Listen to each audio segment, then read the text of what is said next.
Bom dia, família Canção Nova, e hoje é dia de festa mesmo, dia de louvar a Deus. Nós também queremos agradecer muito a você pelo 100% nesta obra de evangelização.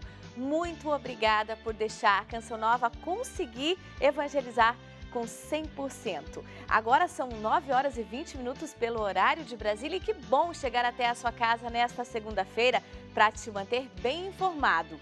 Nós vamos falar do Papa Francisco. Ele disse que Jesus nos convida a uma generosidade desinteressada. Francisco convocou todos também a fazer uma oração pela nossa casa comum. E ainda vamos falar sobre a criação de novos cardeais. Direto da África, a expectativa para a chegada do Papa já nesta quarta-feira. E aqui no Brasil, setembro é o mês de prevenção do suicídio. Estas e outras notícias você confere a partir de agora.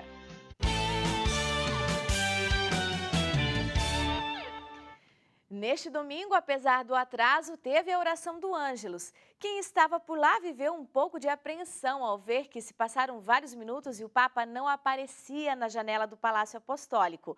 Vamos agora lá para Roma para conversar com a repórter Lísia Costa, que vai nos contar um pouquinho dessa história.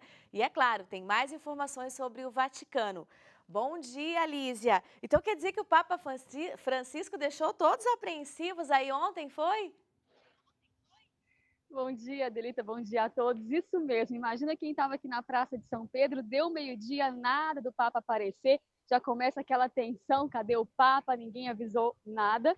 E 25 minutos depois, aparece Francisco na janela, acolhido com muita vibração, e ele mesmo explicou. Ele ficou preso no elevador, acabou a energia no Palácio Apostólico, nesse setor que ele estava, e o elevador ficou parado, ele precisou da ajuda dos bombeiros, do corpo de bombeiros, para poder voltar a fazer a funcionar esse elevador e ele sair de lá.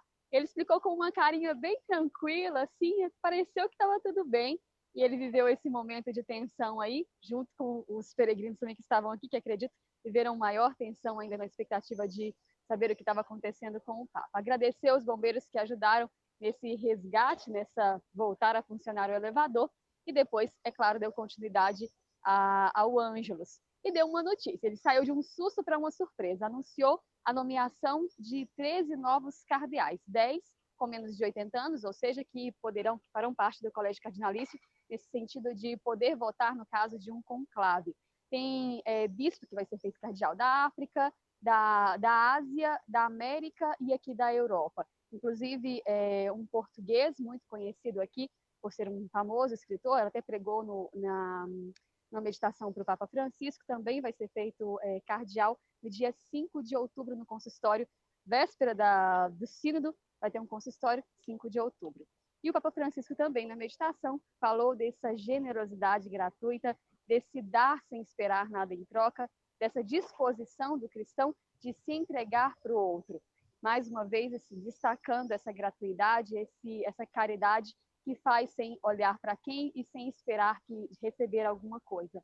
Uma outra informação é que no final o Papa Francisco recordou que ontem era o Dia Mundial da Oração pela Criação e disse que nesse mês de setembro até o dia 4 de outubro é um convite para todos, 4 de outubro é dia de São Francisco de Assis, é um convite para todos os cristãos de rezar, de olhar para a criação, agradecer pela criação, mas também de rezar e tomar atitudes concretas de proteção pelo meio ambiente. Ele emitiu também uma mensagem ontem para esse dia, que é um dia ecumênico, vale a pena ler, é um convite, inclusive, para rezar pelo sino da Amazônia e também por outras causas ambientais.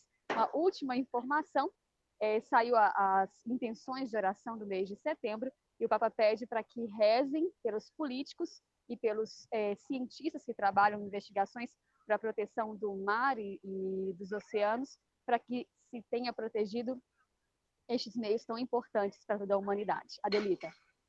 Muito obrigada, Lísia. E no dia de oração pela Casa Comum, convocada pelo Papa Francisco, bispos portugueses também convocaram a cada cristão a tomar a consciência sobre o cuidado com o meio ambiente.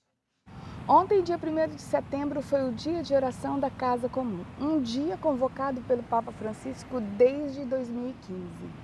Ontem, os bispos portugueses soltaram uma nota para que as pessoas observassem as mudanças climáticas que estão acontecendo em Portugal, os incêndios, a probabilidade de seca e a diminuição das águas dos rios. Também convocou as pessoas a terem consciência do uso da água. Eles pedem para que a oração seja de ação de graças pelo Criador ter feito tantas maravilhas por nós, mas também pela conversão dos corações. E nesta nota eles também falam da Amazônia e pedem oração pela Amazônia, dizendo que se a Amazônia sofre, nós todos sofremos. Cíntia Santos, de Lisboa, para o Canção Nova Notícias. E a gente confere agora o que é notícia nos principais jornais internacionais. O The Washington Post traz a notícia do furacão Dorian, que chegou à costa das Bahamas com força máxima. A tempestade é a segunda mais forte registrada para o Atlântico e se aproxima da costa sudeste da Flórida, com ventos de até 185 km por hora. Há previsão de inundações e fortes chuvas também na costa leste da Flórida e no sudeste dos Estados Unidos. O The New York Times destaca a pressão sobre os republicanos no Congresso para que adotem uma legislação de segurança de armas, dando uma nova urgência ao debate que já deveria estar no topo da pauta. Entre as manchetes do argentino El Clarín está a conversa do presidente Macri com Donald Trump. Um alto funcionário americano confirmou a ligação telefônica para o Clarín. A conversa aconteceu na semana passada. E a seguir, um mês dedicado à prevenção do suicídio. E fique agora com imagens aqui de São Paulo. A mínima hoje é 15 e a máxima não deve passar de 23 graus.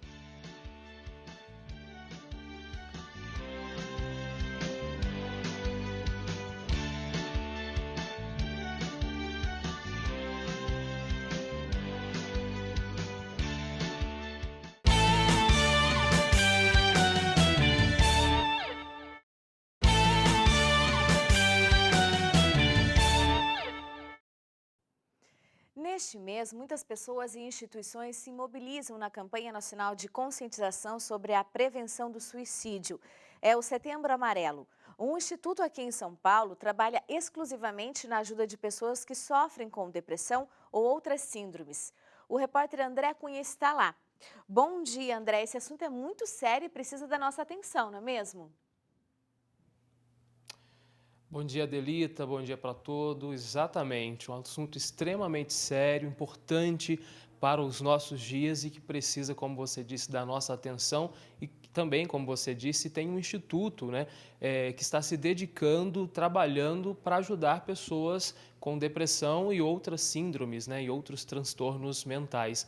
O Instituto Sérgio Augusto foi criado no ano passado e já está presente em 16 estados pelo país, atende aproximadamente 400 pessoas e faz uma parceria com diversas ONGs país afora e já tem inclusive proposta para ajuda e atendimento fora do país. Bom, o nosso assunto hoje, então, é suicídio, né? E um dos fatores que levam ao suicídio é a depressão, e sobre isso eu vou falar agora com a Lilian Beatriz, ela que é psicóloga comportamental. Lilian, bom dia, muito obrigado pela entrevista. Bom dia. Lilian, quais são os fatores que podem levar uma pessoa a pensar, a ter um desejo de morte ou até pensar em suicídio? A depressão é apenas um dos fatores, mas é um conjunto de sintomas, né? Então, a baixa tolerância à frustração, problemas de violência doméstica, perseguições, né? Perdas, lutos, várias situações podem levar a pessoa a ter a depressão, mas não é um fator determinante ou preponderante que vai levar a pessoa ao suicídio. Mas ela é um fator muito forte, muito intenso, que precisa de observação. Essa observação, quem precisa ficar mais atento? A pessoa mesmo ou a sua rede de apoio, a sua família no caso, escola, enfim? Na verdade, é importante que todas as pessoas que estejam ao redor de alguém que esteja nesse estado, né, assuma esse papel de proteção, porque a pessoa ela já está acometida, ela está com a sua consciência mais limitada, os sintomas às vezes não permitem que ela raciocine de uma forma correta.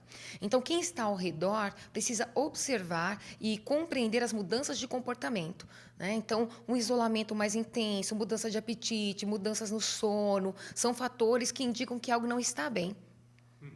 E aí, quando se percebe que existem esses sintomas, o que a pessoa pode fazer? A gente precisa procurar de imediato uma ajuda técnica.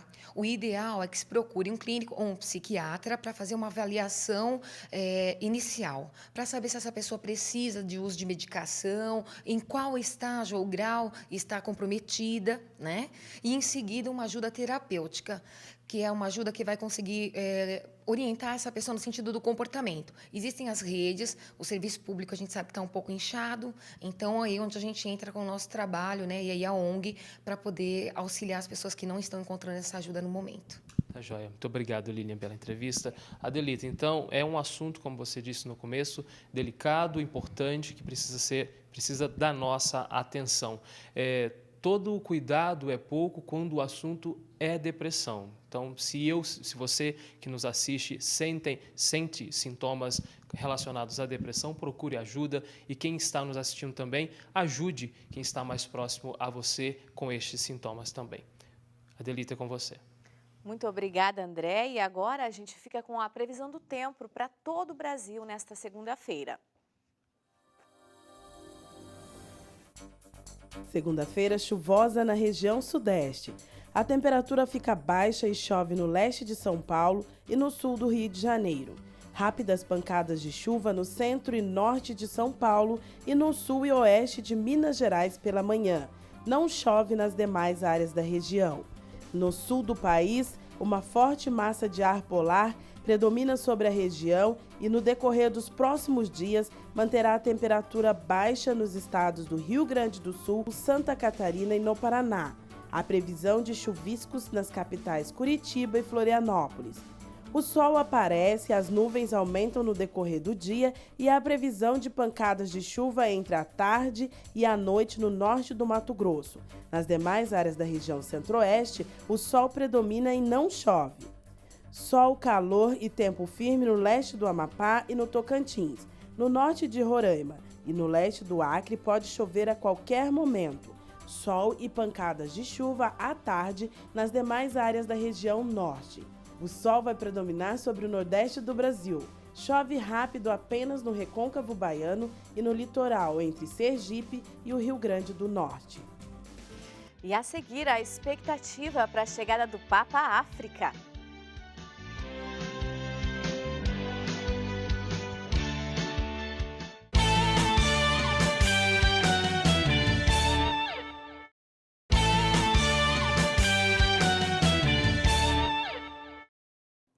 Moçambique está às vésperas da visita do Papa. A nossa equipe já chegou na capital do país, em Maputo, e vão nos falar o que o Papa vai encontrar ao chegar no país africano. Bom dia, Cris. Muita expectativa. O povo africano aí feliz com a chegada do Papa Francisco, né? Bom dia, Adelita. Bom dia a todos do Brasil. Sim, aqui nas ruas nós já vemos sinais da presença do Papa Francisco, que já vai chegar agora no dia 4. Mas nós fizemos questão de fazer essa entrada numa casa salesiana, aqui, ó, pertinho de Nossa Senhora Auxiliadora, também para agradecer aos nossos sócios, aqueles que contribuem com a Canção Nova, porque nós chegamos ao 100% de evangelização. Você que patrocina essa obra de Deus, a nossa gratidão. Mas vamos falar então da visita do Papa Francisco. Agora, nesta manhã, nós queremos fazer uma análise daquilo que o Papa vai enfrentar e vai encontrar aqui em Moçambique. Então, nós já estamos aqui em Maputo, como você bem disse, Adelita. Estamos agora com o padre José Ângelo, diretor administrativo do Instituto Superior de Dom Bosco em Maputo. Bem-vindo ao Brasil, Portugal, em todo o mundo pela internet. E nós podemos falar, padre José, um pouco do que o Papa vai encontrar quando chegar aqui em Moçambique. Pronto, muito obrigado e as saudações fraternas, carinhosas desde este lindo país Moçambique a todos aqueles que nos estão a ver por essa televisão. Pois Moçambique, o Papa vai encontrar um Moçambique multicultural, muitas culturas do norte e centro, um país com muita diversidade também social e econômica, uma zona rural muito pobre, que depende sobretudo da agricultura e da chuva, que falta muitas vezes, ou da chuva que é muita e há muitas inundações. Um país que vive o grande drama das chamadas dívidas ocultas, onde muito dinheiro foi desviado e não chegou ao povo. E um povo muito religioso, que espera encontrar nas palavras do Papa uma luz, uma orientação, um caminho para viver a sua fé com maior integridade. Padre, essa é a quarta vez que o Papa Francisco visita o continente africano. Nós temos, inclusive, imagens de algumas visitas do Papa aqui no continente africano. O último foi em 2015, quando o Papa visitou o Quênia. Isso mostra, principalmente para vocês, padres, né, religiosos que estão aqui, a preocupação e o olhar da Igreja de modo particular por este continente, que também é um continente de esperança, como disse o Papa João Paulo II. Sim, é uma igreja que cresce, é uma igreja que vai, as sementes dos missionários vai criando essa fé e onde vai nascendo a igreja africana com já sacerdotes, com religiosos, com cristãos, com famílias eminentemente africanas. E isto é importante que o Papa quer ajudar a que esta semente continue a crescer, continue a produzir essa semente de paz, de amor, de fraternidade, de justiça. Y llega en un momento en que estadísticamente, por así decir, decimos que a Igreja Católica no está a crecer en comparación con otras iglesias, mas está a consolidar. Eu que tenho a oportunidade dos domingos de visitar algumas parroquias para celebrar, percebe que a fé se está a consolidar, ou seja, as sementes da palavra de Deus, essa semente de amor, essa semente de bem, essa semente de justiça está a semear, está a crescer e o Papa vem a fortalecer.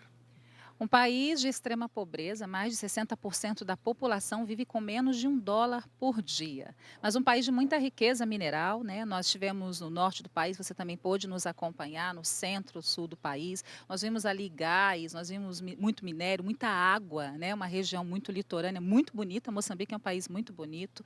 E aí também um período de eleições. Então, qual será que vai ser o apelo do Papa Francisco para Moçambique, que já também diz o lema dessa visita? Sim, realmente este país é um país abençoado com riquezas naturais, descobriram muito gás, um país abençoado pela agricultura, pelo turismo, é um país, mas ao mesmo tempo, na sua grande população, muito pobre. Estamos a superar ainda um processo difícil de guerra, de paz. Há dias foram firmados, assinados, uns acordos de paz que todo mundo diz que são definitivos, porque os anteriores não produziram a paz desejada. E eu penso que o Papa vem, como o lema diz, vem a consolidar a paz, vem a lembrar-nos que devemos viver em paz, que devemos respeitar as diferenças, mas que devemos viver em paz. E esta paz com certeza também é fruto da reconciliação. Houve também massacres, houve mortes, houve diferença, e o Papa com certeza vem apelar-nos à reconciliação, à harmonia, à fraternidade. Padre José Ângelo, obrigada pela sua participação tão rica, uma análise realmente que nos ajudou muito a entender o tempo atual aqui de Moçambique. Deus abençoe os salesianos, por onde nós passamos, nós vimos a comunidade salesiana presente. Então, obrigada e nós esperamos o senhor no Brasil. Muito obrigado e, como disse o Papa, também rezem por nós e nós rezaremos por vocês. Obrigado. Amém, Adelita. Nós vamos continuar por aqui. Hoje à noite, no Canção Nova Notícias, você vai conhecer um pouquinho da realidade vivida ali no centro do país, com a passagem do ciclone Idai, em Dombe e em Beira. Então, nos acompanhe durante toda esta semana, que entraremos muitas vezes para falar um pouco mais sobre a visita do Santo Padre, o Papa, aqui em Moçambique. Um bom dia a todos. Muito obrigada, Cris, e um ótimo trabalho aí para você, que vem muito trabalho pela frente, né? Setembro é, de fato, o mês da Bíblia, e a nossa equipe na Terra Santa foi a um dos lugares que guarda uma riqueza arqueológica, que faz memória das mulheres da Sagrada Escritura. Mês de setembro, mês da Bíblia. E eu estou num espaço onde uma mulher descrita na Sagrada Escritura viveu, morou. E quem vai falar para a gente sobre este espaço é o padre Wagner Bahia, membro da comunidade Canção Nova. Padre, fala para a gente que cidade é essa e quem é a pessoa que morou neste lugar. Então, muitos historiadores vão dizer de Magdala, sobre uma cidade que existia aqui no Mar de Tiberíades, Mar da Galileia, uma cidade que era uma cidade portuária, de pesca, e que as pessoas viviam aqui. Existia muitos judeus que moravam aqui, o povo de Israel morava aqui, e do qual foi construída aqui uma sinagoga. Então, existia 7 sinagogas nesta região. Então, essa cidade, esse local, se dá referência a Maria de Magdala. Vamos dizer que era uma mulher rica, possuía muitos bens e que morava aqui nesta cidade. E que teve um encontro, porque Jesus andava por aqui. Esta sinagoga do qual eu falei com você, que foi descoberta, Jesus deve ter estado aqui muitas vezes pregando. Padre, fala pra gente sobre esse espaço aqui da igreja em Magdala. Então, aqui temos 7 mulheres do Novo Testamento, né? Vai falar das irmãs de Lázaro, vai falar da Joana, vai falar de Salomé, vai falar da Maria de Cusa também. Então, vai falar dessas mulheres que eram referência, Joana, Maria de Magdala. Então, essa igreja, né, tem uma construção voltada para a exaltação das mulheres na Bíblia. Mulheres que assumiram a sua fé e tornaram testemunha ocular de Cristo para todos nós cristãos. Padre, obrigada pela sua participação. Eu conversei então com o Padre Wagner Bahia, ele é membro da comunidade Canção Nova, de Magdala, da Núbia Gleiser. Voltamos ao estúdio. O Canção Nova Notícias fica por aqui. Outras informações você confere no noticias.cançãonova.com ou na edição do Canção Nova Notícias da noite, às 6h45. Um ótimo dia para você. Fique agora na companhia do programa Manhã Viva. É com você, Renata Vasconcelos.